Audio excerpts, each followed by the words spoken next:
Hindi, public display of affection. Affection nga siya eh. Di ba? We should allow people to, express their affection. Like kumain mo Hindi dun tocino. sa pamamaraang Akin sa doy. atin. Kasi dapat, di ba, dapat okay sa atin yung ginagawa nila. Sa ibang bansa kasi wala eh, di ba? Ganun sila kalawak eh. Progresibo kasi sila, di ba? Kumbaga, inyo yan eh, wala kami pakialam. So, hindi kami dapat di ba? Kung paano nyo ipapakita ang pagmamahal nyo. Eh, dito sa atin, parang saklaw natin ang isa't isa. May say tayo sa ginagawa ng isa't. Kasi nga, nasanay tayo. Nasanay tayo. So, hindi sila, tama ba ako? Lahat kayo hindi okay sa PDA o may mga certain moments Ko na. okay lang naman. Kung yung PDA nila nagpapasya sa relationship namin, okay na sa akin. Mm. So, Julia, sinong bibigyan mo ng green flag? Searching number 1. Si Nathan ang nakakuha ng first green flag. Bakit? Totoo naman po yan na minsan kasi hindi naman maiwasan yung ganun. Lalo na pag may moment na masaya ka or gusto mo siyang maramdaman somehow. Oo, iyakapin ka, di ba? Halikan ka. Ang sarap nun, special moments. Minsan hindi mo na mapipigil. Tapos minsan yung gagawin mo, ay, ang daming tao. Nakakainis yung nakakabasag nung moment. Moments. Oo, paminsan-minsan you have to seize the moment at deadmahin mo yung mga tama. So my first green flag, si Nathan. Congrats. Kaya mang happy yung pamilya ni Nathan na nandun. Ano dyan? Oo. Oh! Parang Mami makita ko na and yung kapatid mo dito. Brother niya, ayun, mami at brother niya. Sumali siya dati. Napili ba siya dati? Si kuya niya. Ang taray! So, pinush mo rin yung kapatid mo, sumali ka din. Tapos back-to-back tayong date, gano'n. Yes po. Si Mami supportive, no? Sinasamahan yung mga anak niya lagi. Also, supportive si mommy. Ay, naku. Mami, nasa daddy mo? Nasa si daddy po? Widow na. Ay, parang pwede kang sumali dito next time. Kailangan family, experience. Experience ng dalawang kids mo, ikaw naman. Payag ka ba doon, Kevin? Ay, Kevin ba pangalan niya? Aaron. Siyempre, payag na payag. Oh, The cutest. okay, thank you. Nathan, congrats. So may pangalawang katanungan na si Julia. Question number 2. Kailan ka nagiging duwag? Oh. Ay! Nathan, kailan ka nagiging duwag?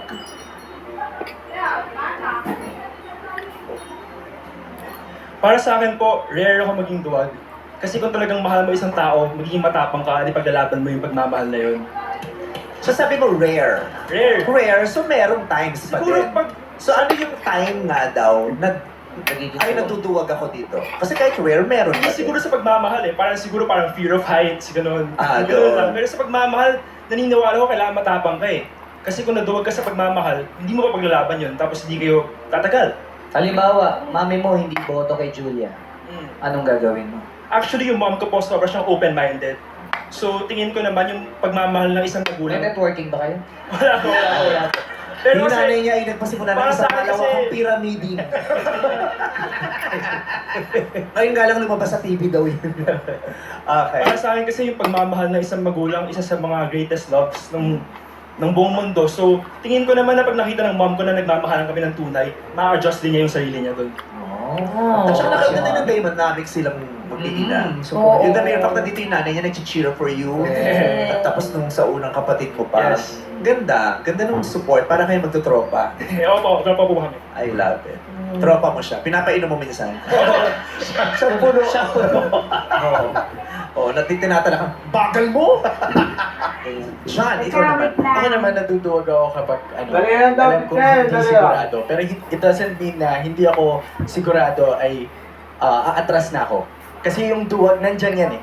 Nandyan yan. So, lahat ng kaduwagan, kailangan mo labanan. Siyempre, lalo na sa pag-ibig, siyempre, di ba? Sinabi nga ni Search number 1 na kapag papasok ka sa isang relasyon, kung may papakita mo yung pagmamahal mo, dapat tanggalin mo yung, duwag, yung pagkaduwag mo. Kailangan ready kang ilabas kung sino ka talaga. So, natutuwag siya sa mga bagay na hindi siya sigurado.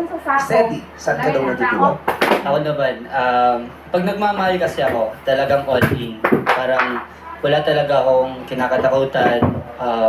Hinaharap ko talaga siya ng buong puso. Pero naduduwag lang ako kapag nauubos tapos na ako.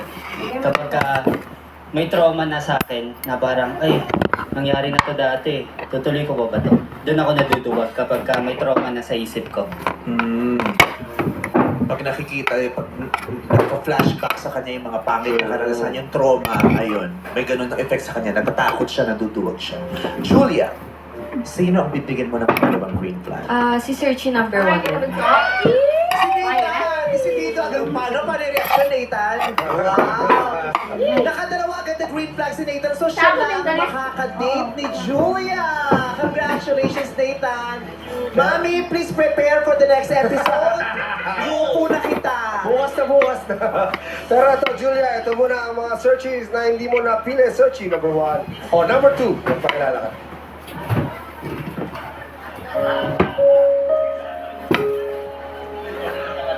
Hello, Julia.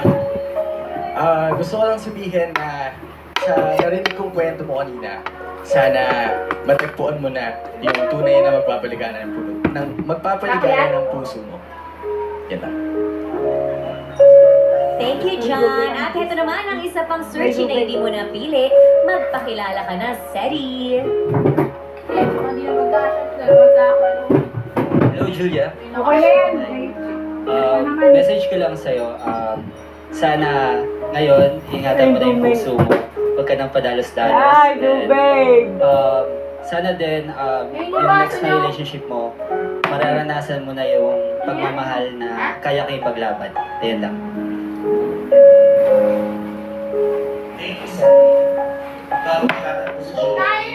May mensahe sa'yo ang ex mo na si Jeff. Hi Baba, sorry kasi naging duwag ako. Sorry kung hindi ako naging malakas. Sorry kung nagsinungaling ako. Pero thank you sa pinaramdam mo sa akin pagmamahal. Tawagin mo siyang black sheep. Black sheep. Kasi baba. Black sheep. Yes sir, yes sir. Thank you din. Thank you sa lahat, including yung pag-iwan mo sa akin. Kasi mas nahanap ko yung sarili ko. Ayan, and na-appreciate ko naman lahat ng ginawa mo. Ingat palagi. Thank you, Julia. Konti dito. Jet, may message ka kay Nathan?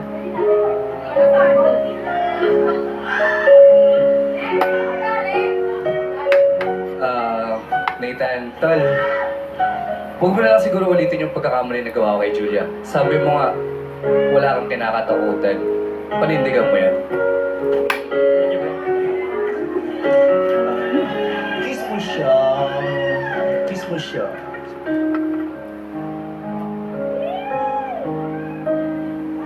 Julia? Me? Nathan. Grabe naman talaga. Hihintay na lamang ang puso kong nangangamba sa iyong mga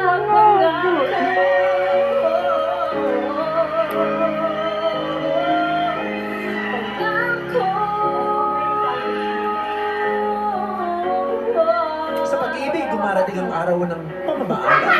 Kailangan mo lang tatagan para maging buo pag dumating na ang The One. This is especially for you. Magbabalik ang It's Showtime. puso kong nangangamba sa iyong mga pangako.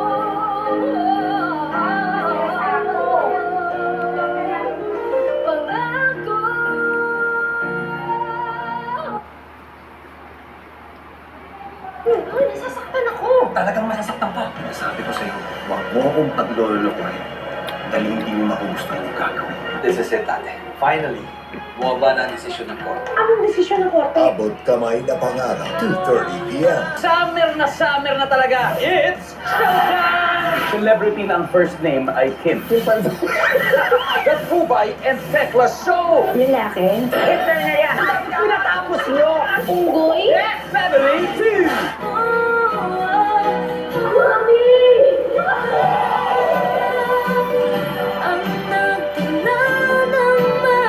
Ay, nagluto kami yung konting ano. Hindi Sino? Opo. Nakita ko si Catherine, pero alam kong hindi siya.